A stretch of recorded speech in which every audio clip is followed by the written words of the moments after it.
D-65 돌직구쇼 총선 알림, 이제 정말 코앞. 첫 번째 알림부터 바로 살펴봅니다.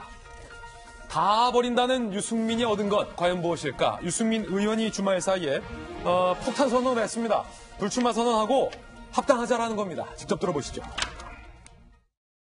새로운 보수당과 자유한국당의 신설 합당을 추진하겠습니다.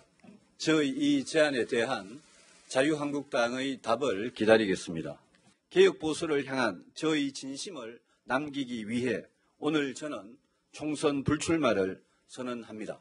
공천권도 지분도 당권도 요구하지 않지만 참 어려운 그런 귀한 결단을 하셨다고 생각합니다. 이런 것 하나하나들을 모아서 모멘텀으로 삼아서 문재인 정권과 싸워 이기는 우리 자유우파가 될 수 있도록 반드시 우리가 통합해야 되고 단합해야 됩니다. 장성철 소장님, 오랫동안 국회에 계셨으니까 누구보다 잘 아실 텐데 사실상 황교안 대표가 추진하겠다는 유승민 의원과의 이른바 보수 대통합, 많은 사람들이 유승민과의 통합 안 돼, 그거. 어떤 사람 안 돼. 사실은 이 부정적인 의견이 상당히 많았었던 게 사실이잖아요. 그런데 주말 사이에 도대체 무슨 일이 있었던 거예요? 불가능한 일이 마치 눈앞에 벌어지고 있는 것 같다라는 조간신문의 보도도 있어요. 아주 정말 잘 하신 선택 같아요. 그 유승민 의원의 선택 때문에 보수 통합과 그다음에 한국당 보수 쪽의 인적 쇄신이 급물살을 탈 것 같습니다. 유승민 안 돼! 이런 사람 많았잖아요. 많았죠. 왜냐하면은 대구 나가 이러면서. 한국당에서 친박 의원들은 문재인 정권에 있는 분들보다 유승민 대표에 대해서 더 싫어해요. 더 미워하고. 그 사람들도 좀 이상해요. 예. 왜 싫어하냐면 아니 저 사람이 탄핵의 원흉 아니냐. 그리고 본인이 뭐 중도 보수 신당을 만든다고 하면서 한국당을 그렇게 비판하고 욕을 하지 않았느냐. 예. 너는 같이 할 사람이 아니야 라고 되게 미움털이 많이 박혀 있었거든요. 소위 유승민은 상종도 못할 사람. 그렇죠. 그런 유승민이 합당을 해가지고 들어와서 지도부를 구성한다? 이거는 친박으로서는 받아들일 수 없는 거였는데 그거에 대한 의구심을 완전히 이번에 끊어줬어요. 그래요? 그렇기 때문에 유승민 대표의 저런 결단 때문에 한국당과 보수 우파가 이번 선거는 한번 치러볼 만하다. 그러한 분위기가 만들어졌습니다. 근데 중요한 건 있어요. 중요한 거? 어차피 이제 황교안 대표가 유승민 대표가 얘기한 그러한 원칙들과 약속들에 대해서 화답을 해줘야 돼요. 예.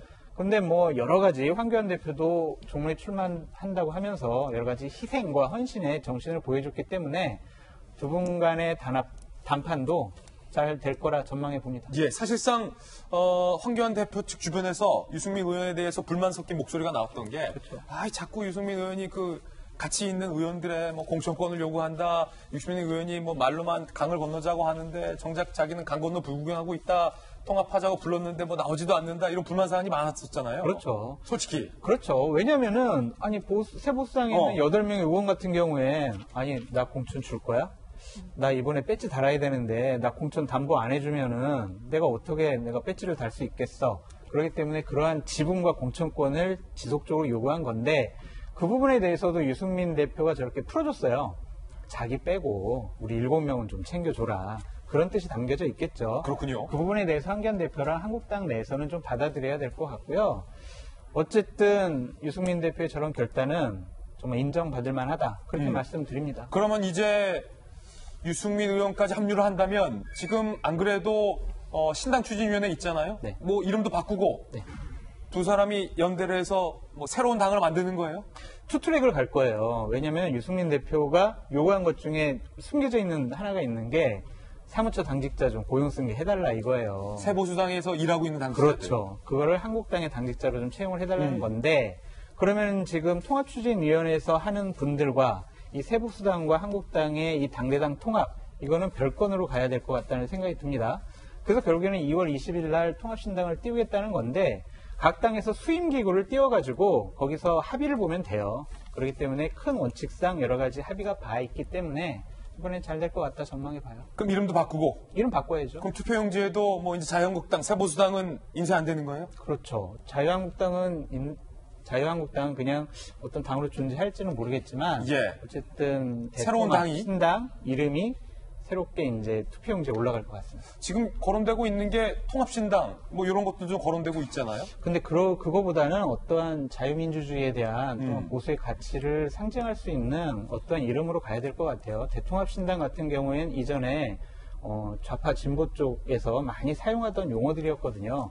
그러면은 보수 쪽 지지자들이 헷갈릴 수가 있어요. 이게 무슨 당이지?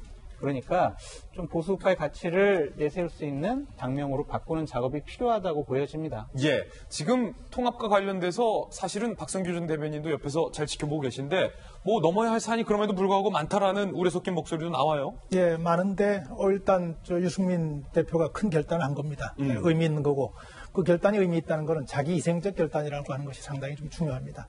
사실은 통합 과정에서 자당 의원들에게조차 조금 좀 밀렸거든요. 좀 불편한 입장이 있었죠. 당신이 그렇게 억척스럽게 원칙을 반대한다면 이게 통합을 막는 것밖에 안 된다. 당신 제끼고라도 갈 수밖에 없다 하는 이런 의견들까지 나왔었는데. 제끼고 간다 이런 얘기까지 나왔었어요. 예, 그런 분위기가 있었죠. 예, 거기서 위기의식을 느꼈을 수 있는데 그럼에도 불구하고 본인이 불출마를 선언하면서 얘기한 것은 의미가 있습니다. 왜냐하면은 지금 여론은 그렇습니다.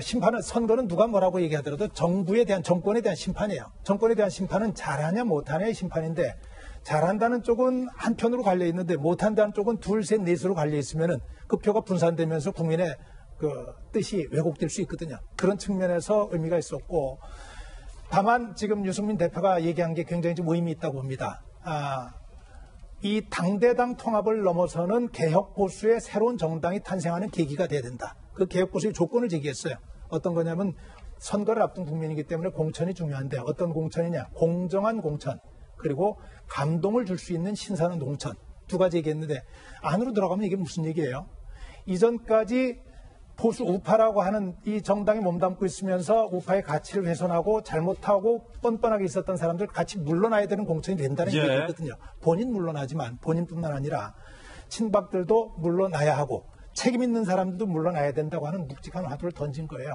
받으셔야죠. 황교안 대표가 저거 받지 않으면은 정말 어려워지는 거죠. 예, 첫 번째 총선 알림 함께하고 있습니다.